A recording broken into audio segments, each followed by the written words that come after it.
Assalamualaikum warahmatullahi wabarakatuh. Apa kabar sahabat beriman? Selamat datang di Al-Manhaj Channel.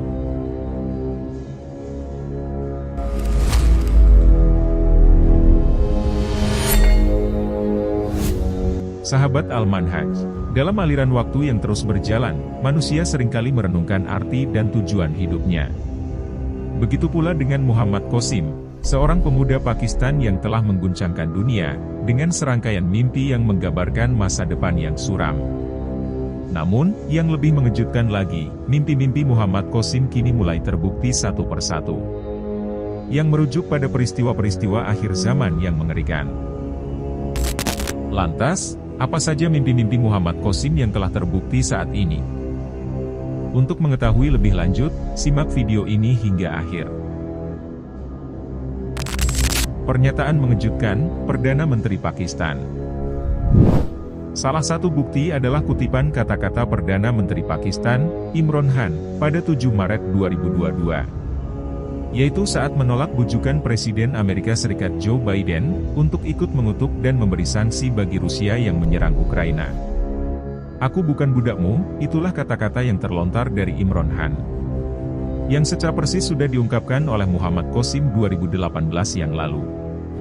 Penegasan Imran Khan menunjukkan Pakistan tidak lagi akan tunduk dari dikte negara adidaya Amerika Serikat. Bukti itu merupakan satu dari puluhan fakta, yang sudah Allah kirimkan melalui mimpi pemuda asal Lahore Pakistan itu. Hal ini selaras dengan perjalanan politik Imran Khan, yang juga menjadi benteng penguat keyakinan bahwa mimpi kepada seorang mukmin di akhir zaman, adalah sebuah kebenaran yang akan datang. Lengsernya Perdana Menteri Imran Khan. Bukti lain adalah Muhammad Qasim juga mengaku pernah diberi visi dalam mimpinya oleh Allah Subhanahu wa Ta'ala, bahwa pemerintahan Imran Khan bakal jatuh sebelum waktunya. Dan semua itu lagi-lagi terbukti saat ini. Imran Khan telah lengser sebelum berakhir masa jabatan Perdana Menterinya. Seperti yang digambarkan Allah Subhanahu wa Ta'ala dalam mimpi Muhammad Qasim beberapa tahun yang lalu. Semakin banyak mimpinya yang terbukti, justru membuat Muhammad Qasim khawatir pengikutnya akan makin mengkultuskannya.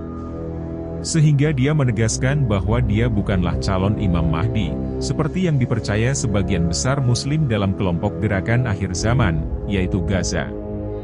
"Aku seorang warga Pakistan biasa. Mimpiku memiliki pesan khusus untuk umat Muslim seluruh dunia." Begitulah kata Muhammad Qasim.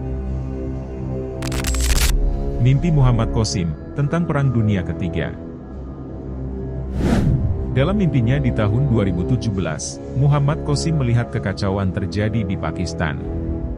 Muhammad Qasim melihat peperangan dimulai dengan keruntuhan Turki dan Israel, yang menjadi sangat berkecamuk dengan dibantu Amerika Serikat.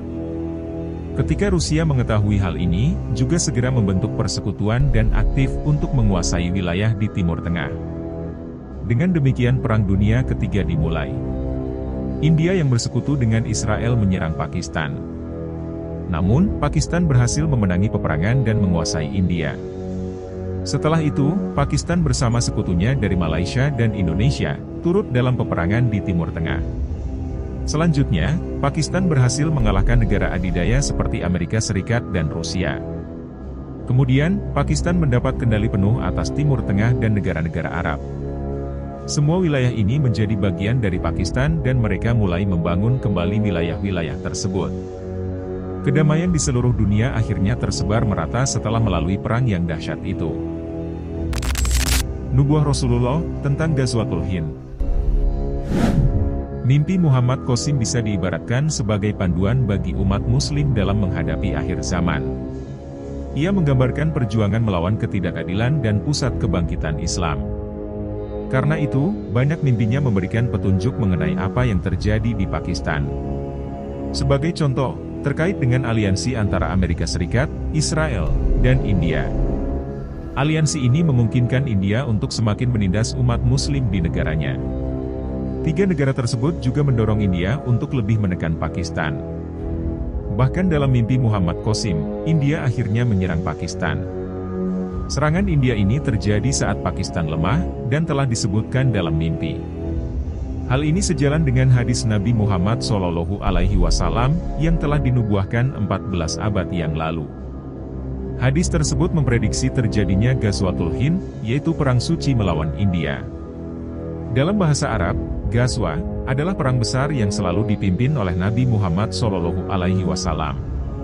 Ungkapan Ghazwatul Hind merujuk pada beberapa hadis sahih dari Nabi Muhammad SAW yang diriwayatkan oleh Sunan An-Nasai. Salah satu hadis sahih yang diriwayatkan oleh Abu Hurairah menyatakan, utusan Allah berjanji bahwa kita akan menyerang India. Jika aku hidup cukup lama untuk melihatnya, aku akan mengorbankan diriku dan kekayaanku. Jika aku terbunuh, aku termasuk syuhada, dan jika aku selamat, aku akan menjadi Abu Hurairah Al-Muharrar, yang terbebas dari api neraka. Hadis riwayat Sunan An-Nasai, nomor 3174.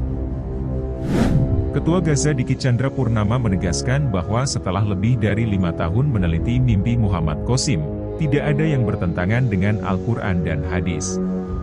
Bahkan, penelitian ini melengkapi pemahaman karena memberikan gambaran lebih detail mengenai apa yang akan terjadi. Ia terus menyebarkan mimpi ini di kalangan ulama di Indonesia, Malaysia, dan Pakistan. Respon positif ditunjukkan oleh beberapa ahli ketika ia mempresentasikan hal ini di beberapa pondok pesantren. Satu persatu, ulama dan tokoh aktivis Islam mulai mengakui kebenaran dari mimpi Muhammad Qasim. Hal ini menunjukkan bahwa mimpi tersebut membawa informasi penting, yang harus segera dibahas dan dipelajari oleh umat Islam di seluruh dunia. Agar kita bisa membaca peta pergerakan dari huru-hara di akhir zaman. Mimpi Muhammad Qasim, tentang Panji Hitam. Terkait Panji Hitam ini dijelaskan dalam hadis Ibnu Majah nomor 4084. Rasulullah SAW bersabda, akan berperang 3 orang di sisi perbendaharaanmu, Ka'bah. Mereka semua adalah putra khalifah. Tetapi tak seorang pun di antara mereka yang berhasil menguasainya. Kemudian terbit panji-panji hitam dari sebelah timur, lantas mereka memerangi kamu dengan suatu peperangan yang belum pernah dialami oleh kaum sebelummu. Lalu Rasulullah bersabda, maka jika kamu melihatnya, berbayatlah walaupun dengan merangkak di atas salju, karena dia adalah khalifah Allah, Al-Mahdi. Dalam hadis ini disebutkan panji-panji hitam itu akan memerangi musuh dengan cara yang belum pernah dilakukan sebelumnya. Panji hitam ini kerap ditafsirkan sebagai bendera sebuah negara. Namun, menurut Muhammad Qasim dalam mimpinya, panji hitam itu adalah 3.000 jet tempur hitam Pakistan, yang dikerahkan dalam peperangan menghadapi musuh-musuh Islam. Meski ada orang-orang yang mempercayai Muhammad Qasim mirip dengan ciri-ciri Imam Mahdi, namun dirinya terus-menerus menolak disebut Imam Mahdi. Dia mengaku tidak pernah diperlihatkan visi mengenai Imam Mahdi. Dan dirinya tidak ingin menjadi Imam Mahdi. Kemunculan Muhammad Qasim dan barisan orang yang mempercayainya juga tidak lepas dari pro dan kontra. Ada anggapan mimpi Muhammad Qasim adalah benar. Dan ada pula yang menganggap mimpi Muhammad Qasim itu tidak benar. Namun, Muhammad Qasim menyatakan dirinya memberitahu apa yang terjadi dalam mimpinya karena semata perintah Allah Subhanahu wa Ta'ala. Aku 100% orang biasa yang sederhana dan tidak lebih dari ini. Aku hanya mencoba menyebarkan mimpiku, tidak ada yang lain. Aku tidak akan membuat klaim lain dan tidak akan pernah melakukannya. Aku harap sekarang semuanya jelas. Begitu penjelasan Muhammad Qasim dalam situs pribadinya, muhammadqasim.net.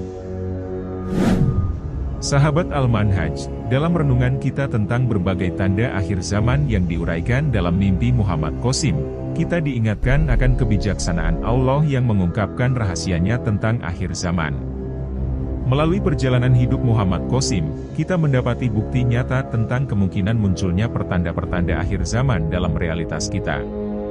Kita diajak untuk merenungi tentang keterkaitan antara peristiwa-peristiwa tersebut dengan janji-janji yang telah disampaikan oleh Rasulullah. Oleh karena itu, kita sebagai umat Islam dituntut untuk semakin mendalamkan pemahaman kita terhadap Al-Quran dan hadis.